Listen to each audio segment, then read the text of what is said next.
Shalom, Jemaat Kiram Nugrah dimanapun Anda berada. Bersyukur kita boleh terus diberikan kesetiaan oleh Tuhan untuk merenungkan kebenaran firman Tuhan. Renungan hari ini Kamis 11 Februari 2021 dengan tema Jangan Mengasihi Dunia. Bacaan Alkitab kita terambil dari 1 Yohanes 2 ayat 15-17. Janganlah kamu mengasihi dunia dan apa yang ada di dalamnya. Jikalau orang mengasihi dunia, maka kasih akan Bapa tidak ada di dalam orang itu. Gak salah nih, bukankah Allah juga mengasihi dunia ini? Rasul Yohanes sendiri menuliskan dalam Injil Yohanes 3 ayat 16, karena begitu besar kasih Allah akan dunia ini, sehingga ia mengaruniakan anaknya yang tunggal. Lalu, kenapa sekarang penulis tersebut berkata, jangan kamu mengasihi dunia? Jadi mana yang benar? Jawabnya, dua-duanya benar. Allah mengasihi manusia berdosa yang tinggal di dunia ini, namun Allah membenci dosa dan nilai-nilai dunia yang bertentangan dengan sifat dan karakter Allah. Apa itu? Jawabannya ada di ayat 16. Sebab semua yang ada, yaitu keinginan daging dan keinginan mata serta keangkuhan hidup, bukanlah berasal dari Bapa, melainkan dari dunia. Keinginan daging berbicara tentang semua keinginan tubuh, keinginan pribadi dan hawa nafsu. Bagaimana dengan keinginan mata?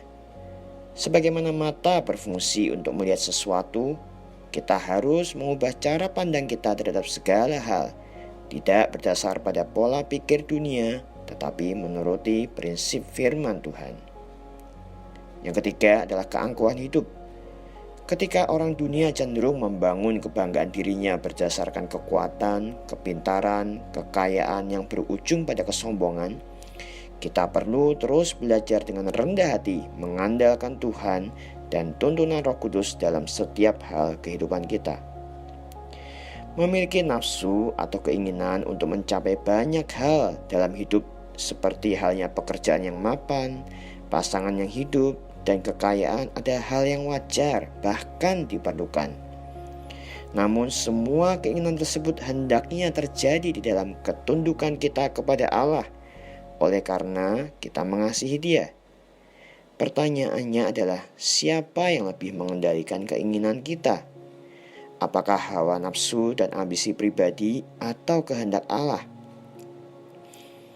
Apakah Tuhan ingin kita mengambil pekerjaan tersebut dan membukakan jalan ke sana? Apakah pasangan hidup kita dapat membawa kita bertumbuh semakin mengasihi Tuhan, atau justru menjauhkan kita dari bersekutu dan melayani Tuhan? Sebagaimana nasihat Rasul Yohanes, waspadalah ketika berbagai keinginan dunia ini mulai mengambil alih hati kita, tanpa dibarengi oleh kasih yang bertambah kepada Allah. Semua hal di dunia ini hanya sementara. Pada akhirnya dan untuk selamanya, Allah lah milik kita yang paling berharga. Sebagaimana dikatakan di dalam ayat ke-17, dan dunia ini sedang lenyap dengan keinginannya, tetapi orang yang melakukan kehendak Allah tetap hidup selama-lamanya. Jangan mengasihi dunia dan segala keinginannya. Kasihilah Allah yang mengasihi kita. Terima kasih Bapa, kami bersyukur karena Engkau mengasihi kami, manusia yang berdosa. Oleh karena itu ajar kami untuk belajar mengasihi Allah, lebih daripada keinginan kami akan segala hal yang di dunia ini. Tolong setiap kami Tuhan, supaya kami boleh belajar terus melakukan kehendak-Mu. Di dalam nama Tuhan Yesus kami berdoa. Amin.